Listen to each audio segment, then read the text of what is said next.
This is video 3, a lesson on the skin. The skin is the largest organ in your entire body, and yes, it is an organ.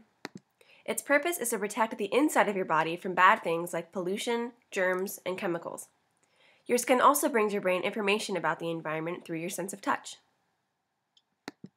This image shows the 3 layers of our skin. Flip back to the slide if you need to. Like the image I showed, your skin has 3 layers: the epidermis, the dermis, and the fatty layer. The gentleman in the image to the right has burned the crap out of his epidermis and is peeling it off. Don't tan. The epidermis is your outer layer. Every cell in this layer is dead, and they all help to repel water. The cells in your epidermal layer are constantly sloughing off and being replaced.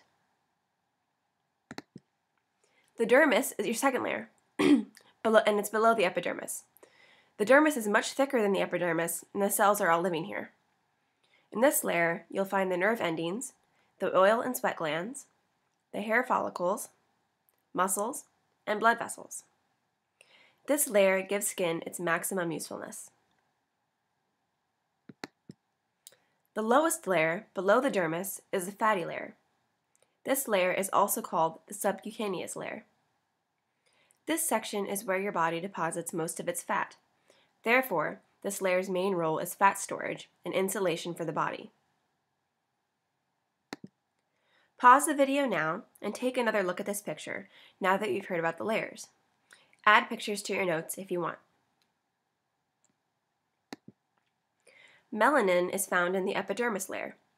Melanin is a chemical pigment that is responsible for protecting your skin from the sun's UV rays. Melanin also gives your skin its color. Obviously, the less melanin that you have, the lighter that your skin will be. Melanin production will also increase in response to UV light from the sun, and it will darken the skin. This man looks like he has no melanin. Shaq has much more melanin.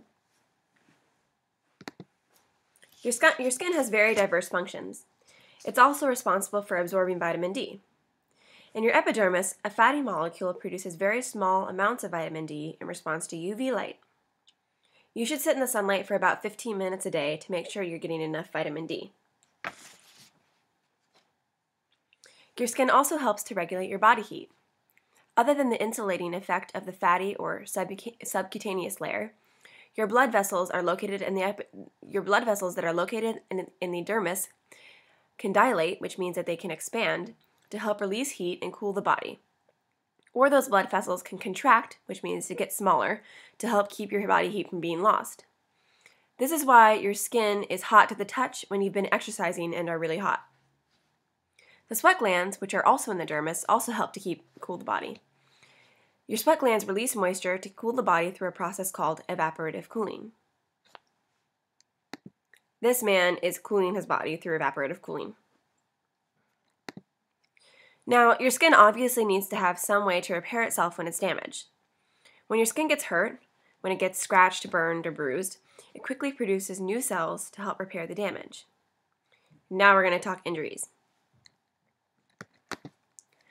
Bruising occurs when you get hit or punched or kicked or fall down, etc. And your skin doesn't break, but your blood vessels do. When the skin hasn't been broken, the blood that's leaking out of your blood vessels has nowhere to go. So the blood leaks into the surrounding tissue and turns your skin gross colors. The pigments in the blood are responsible for the different colors of your bruise. Once every single pigment is reabsorbed into the bloodstream, the bruise will fade away. With cuts, the blood from the broken blood vessels flows out of the tear in the skin. Eventually, and hopefully quickly, a blood clot forms over and plugs the tear in the skin. A scab will then form over the wound to help protect it from the environment until new skin cells underneath the scab can repair all of the damage. This picture shows the healing process. You can ignore the terminology as it isn't very important to this lesson. Here are your questions for today. Number 1, what would happen if the dermis was the innermost layer of your skin and a fatty layer was directly below the epidermis? And number 2, how would you cool yourself if you couldn't sweat? Once again, don't forget to take notes and answer the questions for next class.